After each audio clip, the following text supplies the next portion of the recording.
Mythes et légendes anciennes.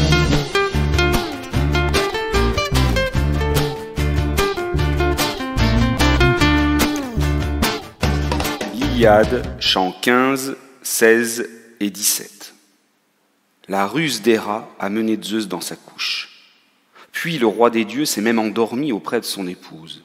Pendant ce temps, Poséidon conduisait les Grecs à la victoire contre les Troyens.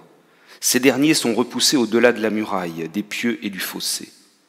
Mais voilà que Zeus se réveille et observe la bataille. Il ne tarde pas à comprendre ce qui se passe.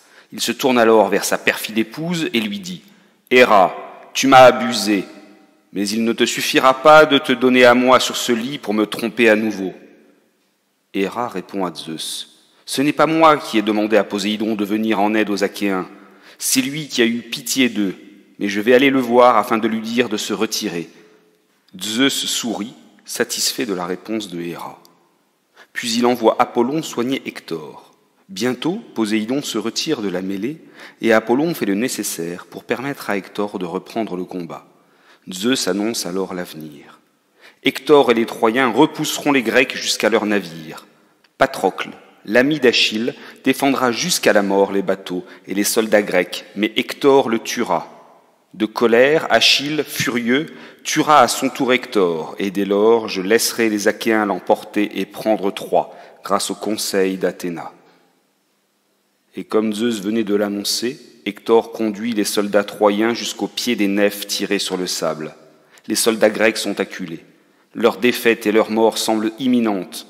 Ils rentrent dans les navires et prennent les lances prévues pour les combats navals. Ils les jettent sur les assaillants.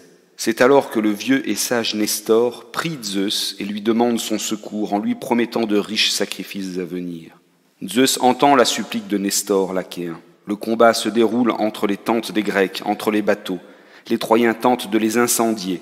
Hector, toujours à la tête de ses troupes, écume de rage tel un lion. Alors que les Troyens sont en train d'emporter la bataille, Patrocle pleure auprès de son ami Achille, resté dans sa nef. En effet, Achille refuse de combattre depuis qu'Agamemnon, le roi de Mycène et chef des Achéens, lui a pris une prisonnière.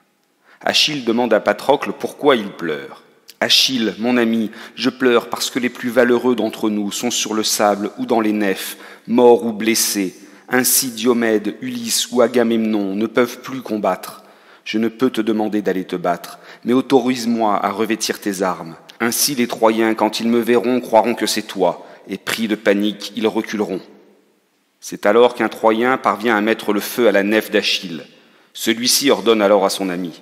« Hâte-toi, divin Patrocle, je vois le feu ardent sur les nefs. Si elles brûlent, nous ne pourrons plus songer au retour. Revêt promptement mes armes, et j'assemblerai mon peuple. » Patrocle s'équipe. Avant l'assaut, Achille s'adresse aux Myrmidons, ces soldats qui lui obéissent. Il les exhorte au courage. Patrocle prend la tête des phalanges de Myrmidon. Les hommes sont serrés les uns contre les autres, les boucliers se touchent, les casques sont proches. Les Myrmidons avancent d'un pas décidé vers les Troyens. Rapidement, le cours de la bataille s'inverse. Les Troyens reculent. Patrocle, équipé des armes divines d'Achille, repousse les soldats d'Hector. Mais enivré par les combats victorieux qu'il mène aux côtés des Myrmidons, Patrocle pousse son avantage jusqu'au pied des murailles de Troie. Mais c'est alors qu'Apollon, d'un coup brutal, ôte le casque d'Achille qui protège la tête de Patrocle. Un cavalier troyen profite de la confusion pour blesser dans le dos celui qui commande les Myrmidons. Patrocle, blessé, décide de reculer et de s'abriter entre les siens. L'occasion est trop belle pour Hector. Le Troyen se saisit de sa lance et l'enfonce dans le côté de Patrocle, blessant mortellement ce dernier. Avant de mourir, Patrocle dit cependant à Hector, « Tu te glorifies, mais tu ne dois ta victoire qu'à l'aide de Zeus et d'Apollon. Ta mort est proche, Achille va s'en charger. » À ces mots, Patrocle meurt. Son âme quitte son corps et rejoint Hadès. Hector pose son pied sur le cadavre inerte de Patrocle et retire sa lance d'un geste rapide. Mélénas, le roi de Sparte, s'aperçoit qu'Hector est tombé mort. Il accourt auprès du cadavre afin de le protéger et de ne pas laisser les Troyens s'en emparer. Mélénas et Ajax veulent ramener le corps de Patrocle jusqu'à Achille, alors que Hector a pris les armes du héros sur son cadavre. Il enfile l'armure et le casque d'Achille. Zeus, toujours protecteur des Troyens, fronce ses sourcils bleus et ajuste par la magie l'armure du héros grec sur le corps du héros troyen Hector. Mélénas appelle les autres Grecs à l'aide pour protéger le cadavre de Patrocle. Mais les soldats troyens se ruent et réussissent à récupérer le corps de leur ennemi. Puis finalement, les Grecs réussissent à récupérer les restes de leur héros et le ramènent jusqu'à leur navire posé sur le rivage.